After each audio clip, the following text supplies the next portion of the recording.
Good evening. It is December 26, 2024 at 7 p.m., which is the time and place for the Mount Lebanon Zoning Hearing Board Appeal Number 1866 for the property 536 Overlook Drive, Pittsburgh, Pennsylvania, 15216. The appellant James and Alice Blazek, Blazeck. It's for a side yard variance. I have in my possession already the content cover sheet for the appeal. I have the application for the variance, noting that the zoning district is R2. I have a copy of the advertisements that were put in the Pittsburgh Post-Gazette as required.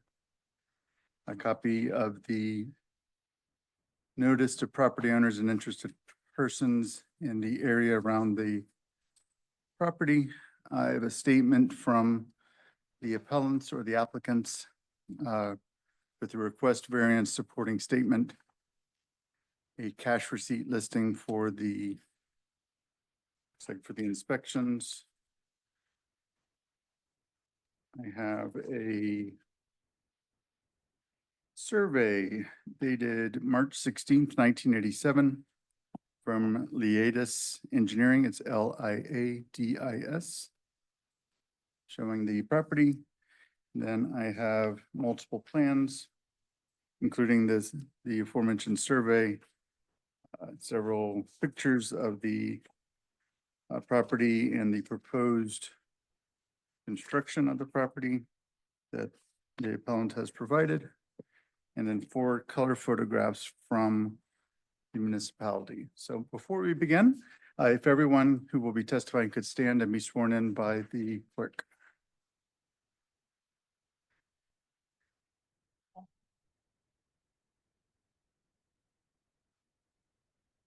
All right, very good. We will begin with the appellants, and you can come forward and present your case.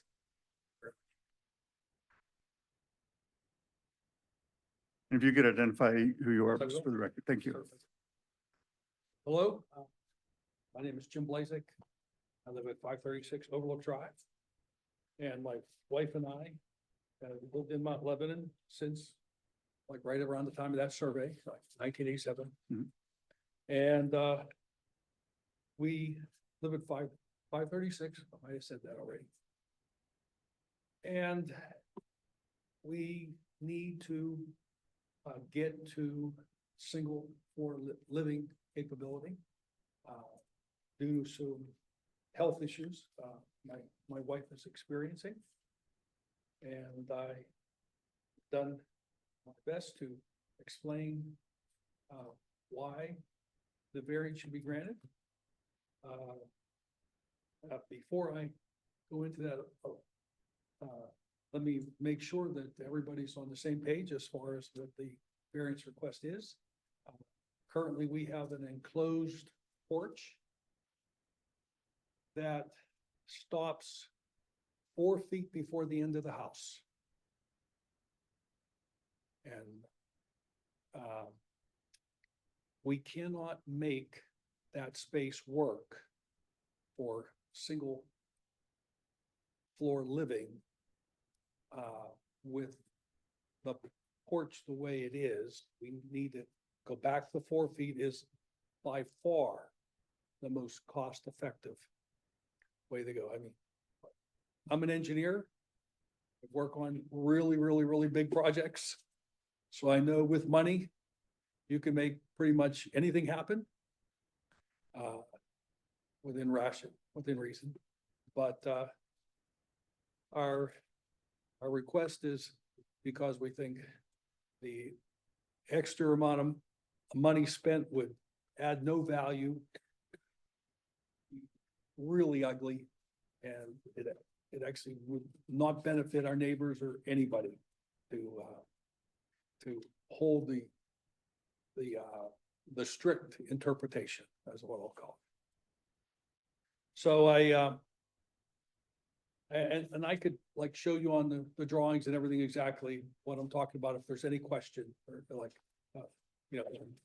about anything about the actual request.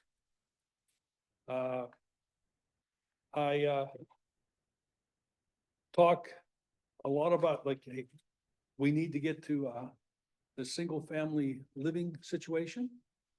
And I mentioned there's, issues there. What I didn't put in my original write-up, because I just thought it was going on too long, I wanted to mention that,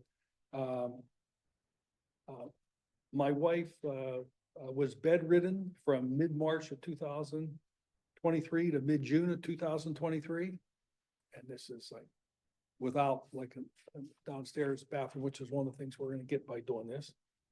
And then again from December 2023 to February 2024. And it was around that time, or right after that, beginning of March, that we contacted an architect. And said, okay, what can we start doing here? Because the house is old and needs repaired anyway. There's things that need done, but we needed to get to a situation where we could live on just the first floor. Maybe not tomorrow, but sometime in the very foreseeable future. And like I said, we would like to stay in Mount Lebanon. I know that's a choice. I mean, many of our other neighbors have moved out, but when we moved here many years ago, we've always thought we would stay in Mount Lebanon until we either passed or absolutely had to go. Let me mention that we haven't just been passive, Mount Lebanon people. My wife was incredibly active in the Mount Lebanon schools, and during her time at period of time there, she was awarded a lifetime membership in the National PTA based on her support of the Mount Lebanon schools. And I'd also say that after she finished that, then she went on to teach nursing and has been teaching nursing in the Pittsburgh area for 20 plus years. So, and then for myself, not as much as my wife, but I did spend 4 years on the school board. So I understand volunteer activity on boards. Mine was for the school board. You guys are all volunteer for the municipality. I very much appreciate the time you're putting in, and again, hope it goes my way. What can I say? So normally, like Mr. Sarver and others suggested that when we applied for the variance that we watch some, so we knew what normally happened. Can't say I'm an expert or anything, but normally at some point we want to go through the 5 points that are listed in the write-up. I try to in my first discussion here explain the rationale for the first point, which is by far the most difficult. It's basically the extra 4 foot allows us to squeeze in a smaller bathroom into that area and still have enough area in the remaining that you could put cupboards and a bed and have it be an ensuite, where you could live. Initially, we were thinking 4 foot wouldn't be enough.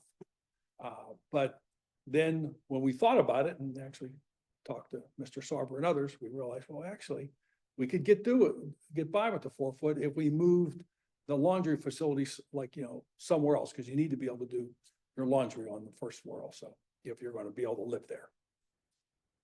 So that was like a big revelation, and actually for us, I mean, it's very important because it saves a lot of money. Like, the architect estimated 40 to 50. I think I wrote 30, 40, but it's say 30 to 50. It's a lot of money for not having to go back, which would be the case, if we don't get the variance, it would be a lot more money to go back.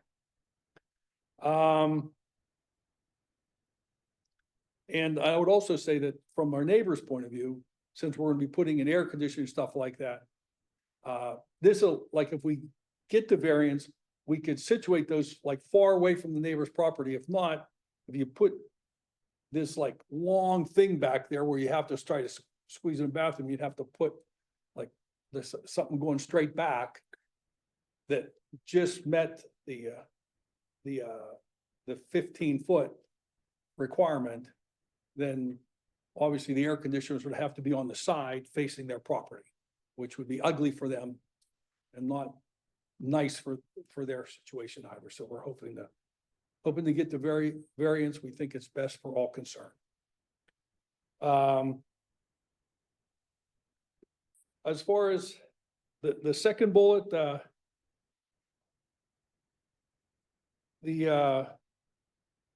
where does it say? I think the second bullet is about reasonableness of the request.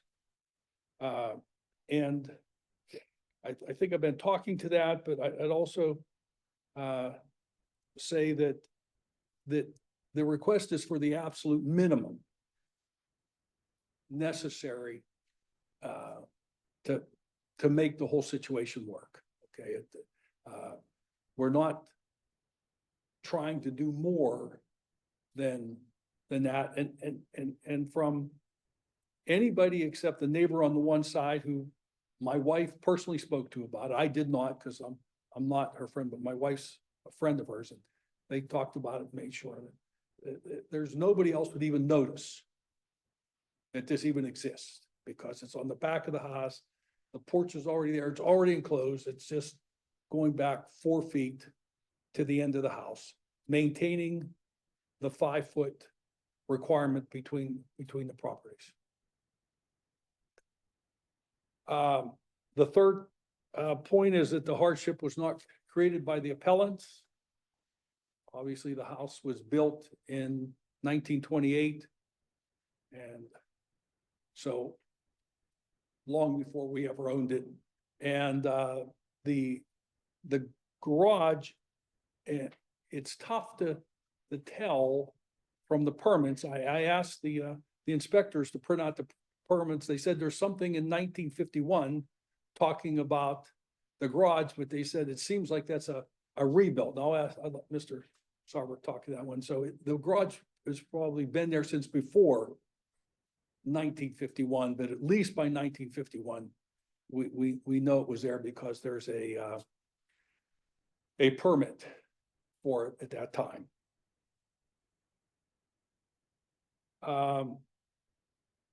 This obviously, as I've said, it's in the back of our house and 4 foot that nobody would even be aware of. So it doesn't in any way affect the essential character of the neighborhood.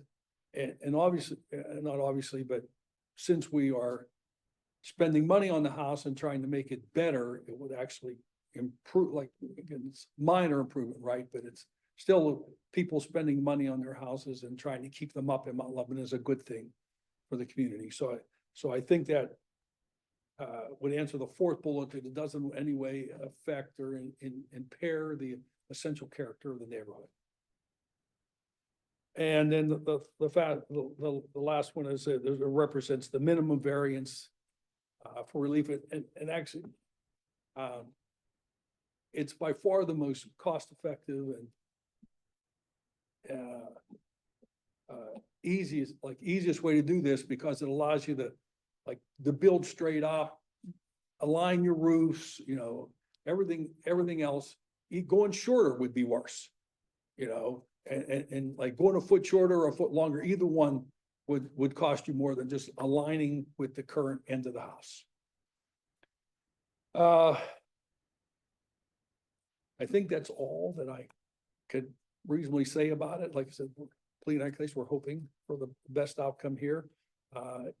Do you have any questions? You want me to point anything out on the drawings? Is there any questions about what I'm actually requesting that you want to go into at this time?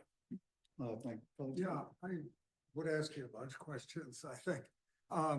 Do you know when the porch, is that an enclosed porch? Do you know if that was an original porch to the house, or it was a patio in 1951? What do you? It was definitely a porch in 1951, and shortly after we bought the house, Mr. Sarver would have the actual permit time, but I think it was late eighties, early nineties. The porch was enclosed. It has been an enclosed porch for like 35 years or so. I see, but you enclosed. the Yes, porch. we You did that. That yourself. Yeah. Was there a porch structure there? Yes. Was there a roof? Yes, Over absolutely. that garage area? Yep. And stuff? There was always a roof. Yeah. Okay, so it was an enclosed porch.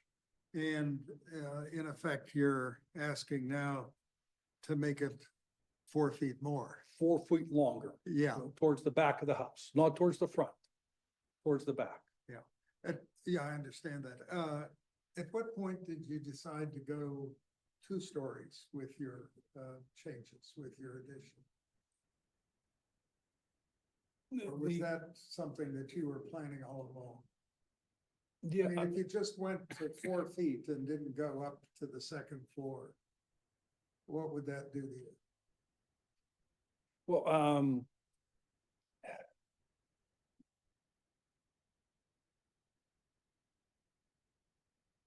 it would not be as good for the overall house.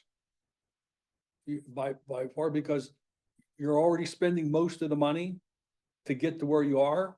But you could certainly make the argument that we could get our downstairs living situation. We couldn't do anything with the upstairs, you know, that's like mostly just bonus.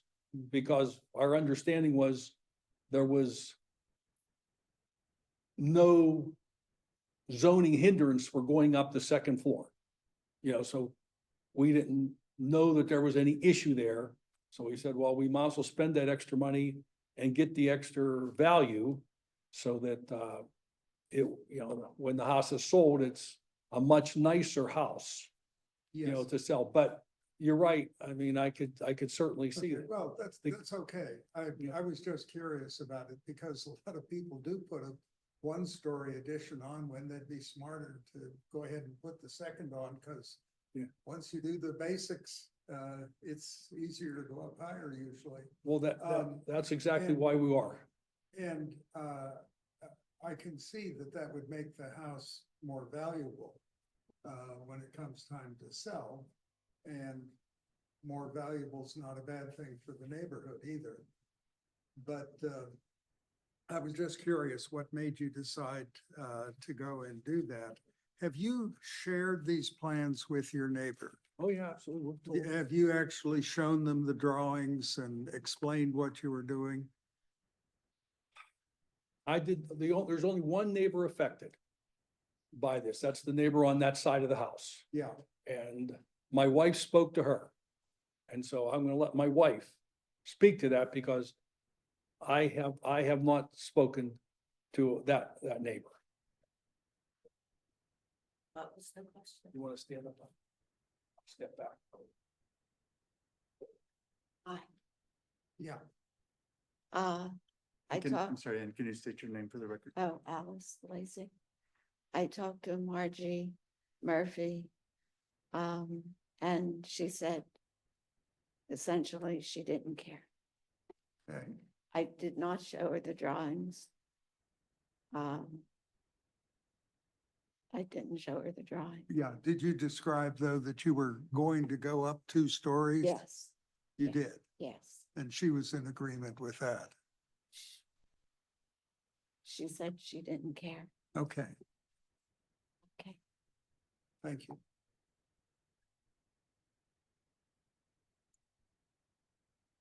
Couldn't speak to that particular question. Mhm.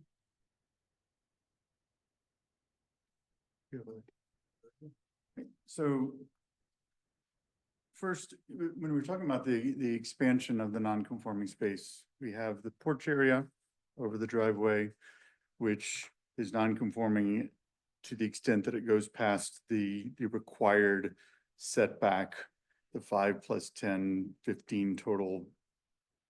Which must not have existed when it was built. Right, and I understand that. So, but when we're talking about an expansion, you're not only talking about the 4 feet back, but you're talking about an entire story up.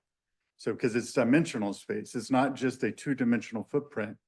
It is a 3-dimensional space. So you're looking at what we would call air rights, right? Everything over the current porch. You're also seeking a variance of that going all the way to that line. So it's 4 foot back here, right, on the first floor and the second floor, and then the air rights, so to speak, everything over the current first floor area where you're wanting to add the second floor. My understanding from the inspectors was that's not a variance, that's grandfathered in. Why we were not requesting a variance for that, because we thought if that, I could see where that would change your opinion dramatically. Hmm. And, but I gotta let the experts speak to that, because when we specifically asked about that, we were said, hey, no, we could go up the 2 stories with no variance, but no, I wouldn't have to be standing here if I wasn't asking for the 4 feet. It's only the 4 feet that the variance, so Sure. that's my understanding. Mr. Schreiber, can you? That is correct. So if you go to the 903.4, Yes. the expansion and extension of a non-conforming building or structure, it essentially says that you can go up on top of an existing non-conforming structure as far as setbacks, as long as you don't extend that setback any further than what it currently is, or expand into a new area. So the reason that he's here tonight is because he wants to expand to the rear an additional 4 feet, the same width as the existing garage Mhm. that has been there since 1951. So he's basically essentially going the same width as the existing non-conforming garage with the 1-story addition on top of it. And he's proposing to go 4 feet deeper to match the back of the house, because currently the existing attached garage back wall is 4 feet shy of the rear wall of the house. Just to be clear, Rodney, and explicitly, if he was only going to go to the second story, he was going to take out the existing structure, put a new structure of 2 stories, and have it the same depth as the current structure, there would not be a variance required. Correct. Okay. And the reason I ask is with your predecessor, I remember that was something that was discussed, because when we say extend it into a new area, your predecessor had said that was counted, and you're saying it's not, and that's fine. But I just want to make sure that I'm being consistent with what we are telling our constituents from zoning. So yes. If you look at 903.4.2, it says for dwellings, if the reason of the existing nonconformity consists of only a dimensional nonconformity of the required yards, Mhm. then expansion may occur without a variance if such expansion, extension, or other increase in side in itself does not increase the dimensional nonconformity nor extend into a new area. Right. So we've always interpreted that as expanding further front, back, or side. Okay. Not upward, because again, the height is allowed under the ordinance. You are allowed to basically go vertically over an existing non-conforming. Very good. Making sure that I understand the way that we would like to interpret. Okay. So having said that, you had touched on the 5 different points that are required. And of course, I turned my page and lost my spot. It's right here. And the first is that there are unique physical circumstances or conditions, including irregularity, narrowness, or shallowness of the lot size or shape, or exceptional topographical or other physical conditions peculiar to the property. And that the hardship is due to those conditions and not other circumstances. So can you describe your property and if there are these unique physical circumstances that are required? Toughest one. The only thing I have is that the unique physical circumstance is that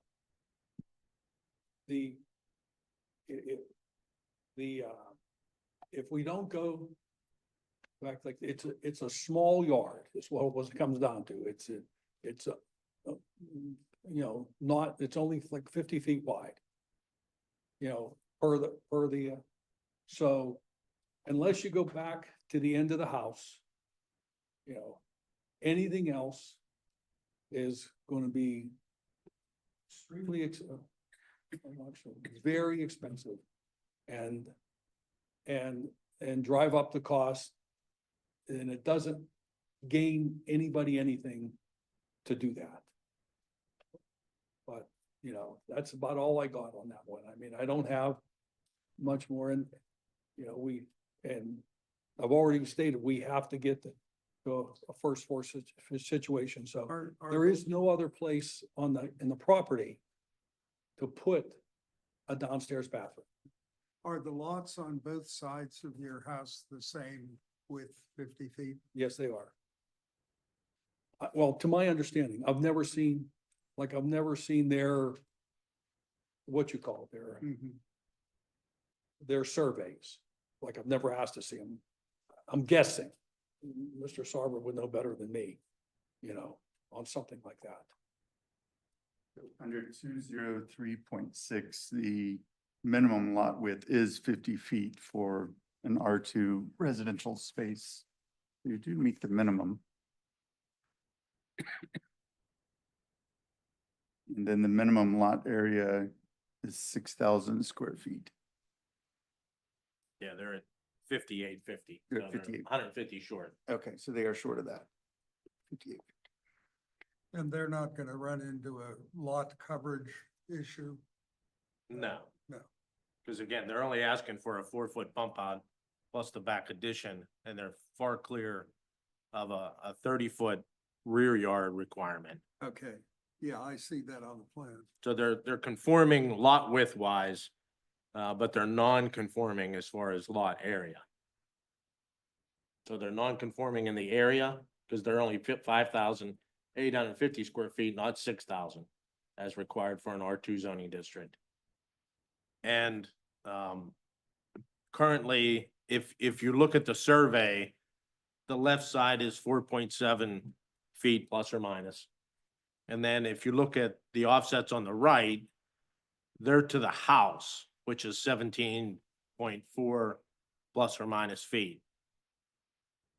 So there you have roughly about you have about 22 feet of side yard.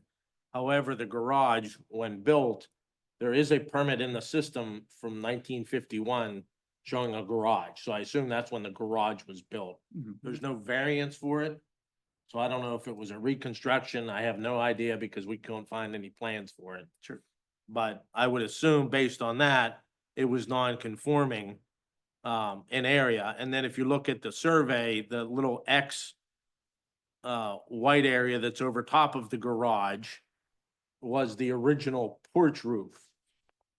So they actually expanded the addition over top of the whole garage, whereas the porch roof didn't cover the whole garage. So currently they're over top of the whole garage, correct? That's correct.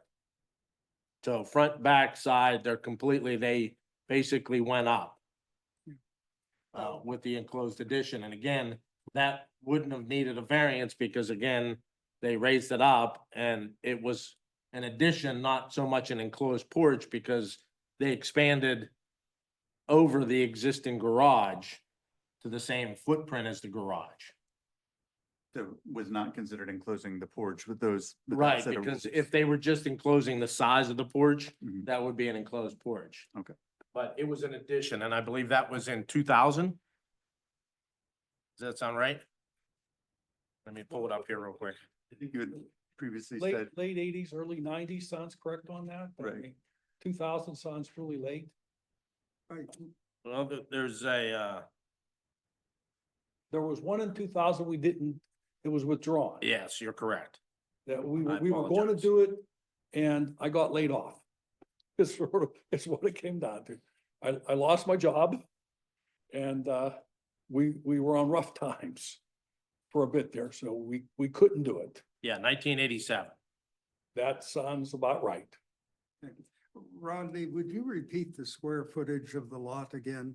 So Yes, under an R2 zoning district, a lot is required to be 50-foot wide and have a lot area of 6,000 square feet. And they have a lot area. They have the lot width of 50 feet, but they do not have a conforming lot area. They are only 5,850 square foot lot. So, So they're 150 square feet short of being a conforming lot area. so the plausible hardship here is that they have a non-conforming lot. Correct. So it's a non-conforming lot as well as a non-conforming structure with the setbacks. The important thing that people don't realize when they come here is that a hardship is not what people experience. A hardship is a condition that is there physically on the property. So, Thank you very much. So the next point is, Can I make one point? go ahead. You know, and what I would say is that if we don't get the variance, we're gonna have to cover a lot more of the yard than we would, because you have to fit the bathroom without the variance, you have to go back 10 feet. You know, at that width, so you're actually gonna cover more of the yard than with the variance. Thank you. Thank you. That was extremely. And the non-conforming 4 feet, it's actually less than that. It's like, It's going Yeah. backwards 4 feet. but So the really, actual- you only have about 25 square feet, 2 floors, so 50 square feet of the non-conforming encroachment. If that makes sense. And how much of that is just full Yeah. area, not 2 floors, but just the 1 floor is, Look at the attached drawings that he submitted. If you go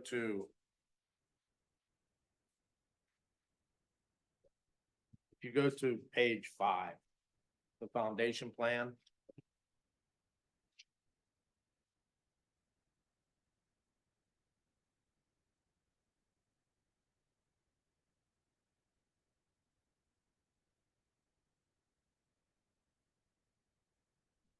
Do you see the existing garage? Mhm. If you go above that, you'll see the floor drain, and then you go a little bit past that upward, you know, on the page. It says remove existing found wall. That little dashed line is the back wall of the existing garage. Mhm. You can see then he wants to go 4 feet further to match the back of the house. So you can see that the rear foundation to the patio is compliant because it's shifted in from the property line, the required 10+ feet to get the total 15-foot side yard. So the only encroachment into the non-conforming setback is that 6 foot 8 inches by 4 feet deep. That's the illegal encroachment essentially. right, and the 6'8" is already determined to be essentially non-conforming ever since the garage was built. Correct. Okay. And you didn't build the garage. no, I wasn't born then.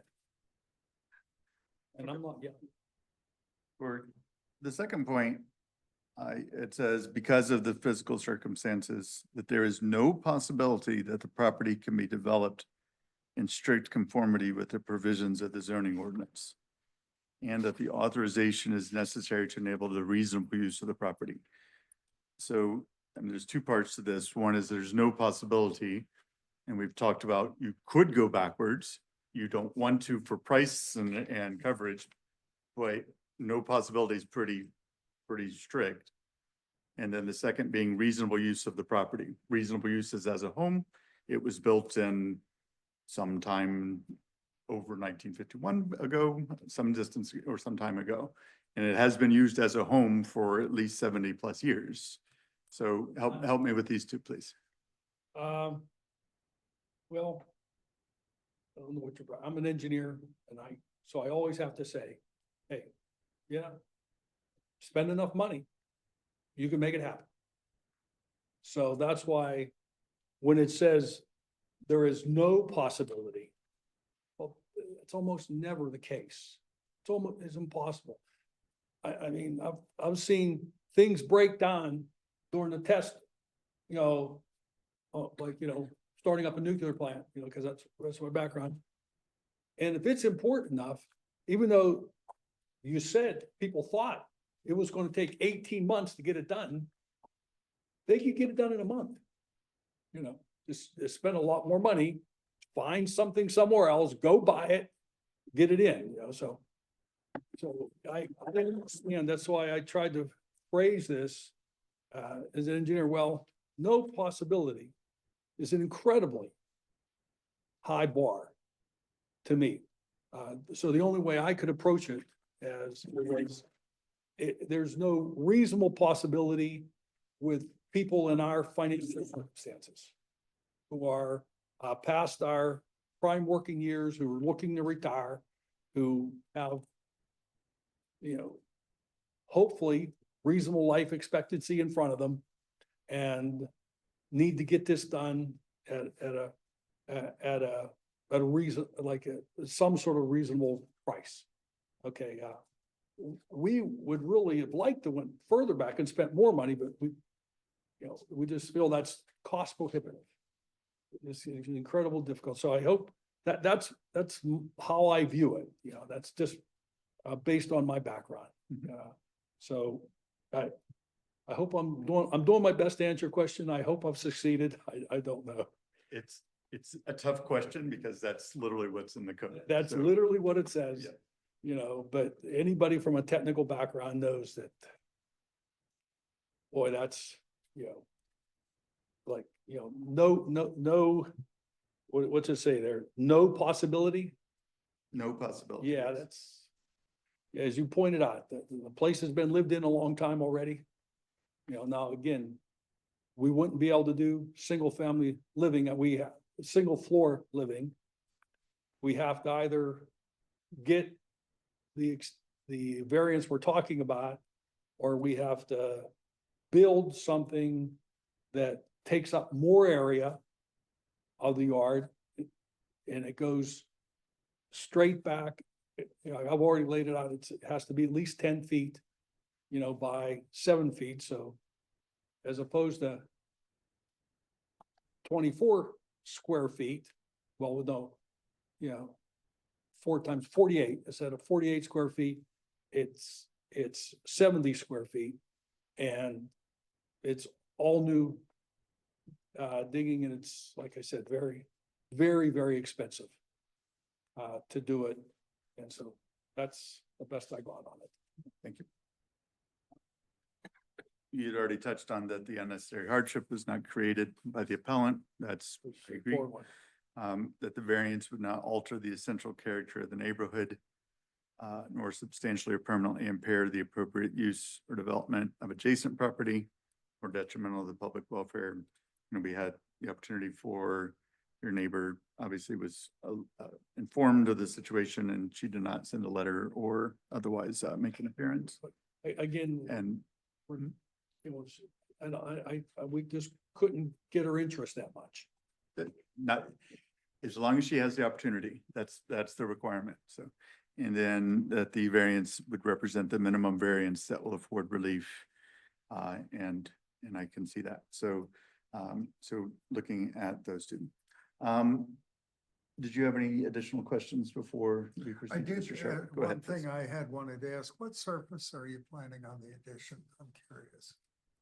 Surface, Yeah, the addition, on the facade of the addition. oh, we're gonna the do front brick. facing. We're gonna match the brick.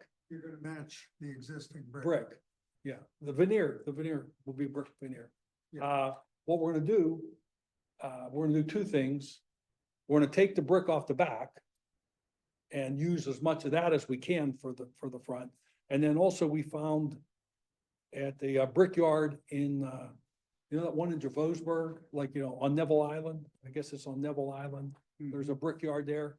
I can't remember the name of it, but they have something called Old English Standard, which is, Which will match. which will match, is reasonable, as good as you could get. It has the same 8-inch dimension. It's not the 7 5/8 inch dimension. It has the same length, et cetera. And I figure if you mix that in with the existing brick that we'll pull off the back, it should be, Yeah, really, make sure they match the mortar too. Yes, and they actually, I've already talked to a concrete guy. He recognized, I didn't even recognize that the mortar actually has a rose tint to it. So you actually have to dye the mortar to get it to, but he recognized that immediately. And so, and what we'll also do, we'll probably do some repointing on the front to get it to match better. You know, Did you have additional questions? I do not. Well, I invite you to take your seat and we're going to talk to Mr. Sharper for a little bit. Mr. Sharper, will you present your case, please? As the appellant mentioned, we've had numerous conversations concerning, the proposed, addition and different layouts to make it the most conforming that it can be based on what they're proposing as far as the first floor living. And if you look at, in part of our discussion, I already mentioned the page, 5 as far as just bumping out. But if you go to page 6, you can see that they want to make that first floor room over the garage an actual bedroom. And then that 4-foot bump out is actually the rear bathroom area, which is essentially the toilet area in the proposed bathroom on that first floor. So, and then if you notice the patio, they are proposing to build out the back as well. So not to encroach further back from the existing back of the house where the garage is non-conforming. You can see that they're holding that in 4 inches on that side so that they meet the minimum 5-foot setback on the left side. And then with the attached patio, that would have to be at least 10 feet from the right side property. So that's why it's short of the proposed corner so that it complies. So all the addition that they're proposing out the back is in compliance with the setbacks, except for that 6-foot 8 by 4-foot deep 2-story section of the proposed addition.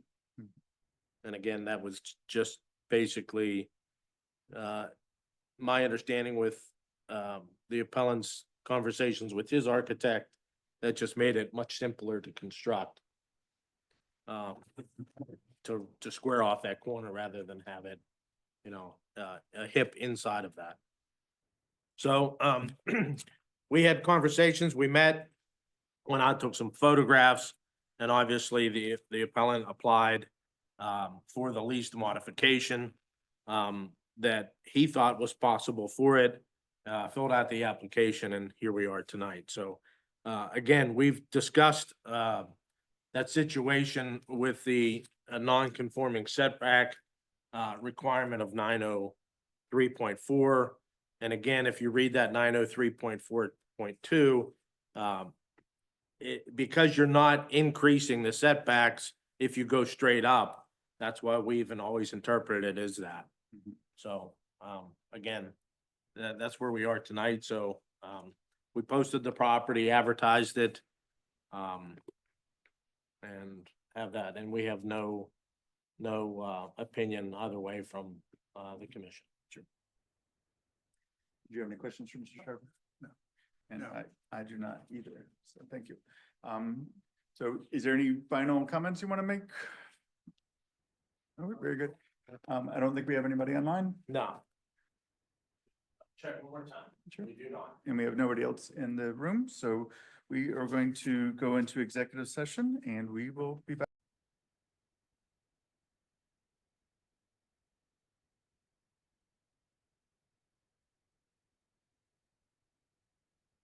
All right, we are back on the record for appeal number 1866 and are ready to vote. So I'll ask my colleague, how do you vote? I vote in favor of the variance. And I also vote in favor of the variance. So with that, appeal 1866 is closed. Thank you. So we need to sign some paperwork and then Rodney will do whatever he needs to do and then notify you however he does it. He does his magic. We'll send you a copy of the decision. work on watching the meetings. There's a 30-day period Correct, an appeal period. and told my architect, contact him, he comes back on Monday. Let me get that. That one didn't affect the variance system, and so I'll get all that done with you, hopefully by the end of next week. Okay. Yep, and then we can start to review or get it in the process to be Yeah. reviewed. I'll set up one of those Wednesday afternoon meetings. Thank you very much. Thank you. Good luck with it. Thank you. We appreciate it. I think you know, make sure they do it right. Make sure they get that mortar and brick, you know, very close in. An architect, and we're gonna be watching it ourselves very closely. Yeah, yeah. You do that when you're home. Well, and it's good that you went to pick out a brick because most contractors will say, oh, we can't match that brick. And what they really mean is that they don't have anything in their yard that'll match it. It doesn't mean they couldn't find it if they went to look for it. We know the work we want to do. You know the what? We already know the work we need. Yeah, well, that's good. That's real good. Thank you. Sure. We just need, That's it. thank you very much. Thank you.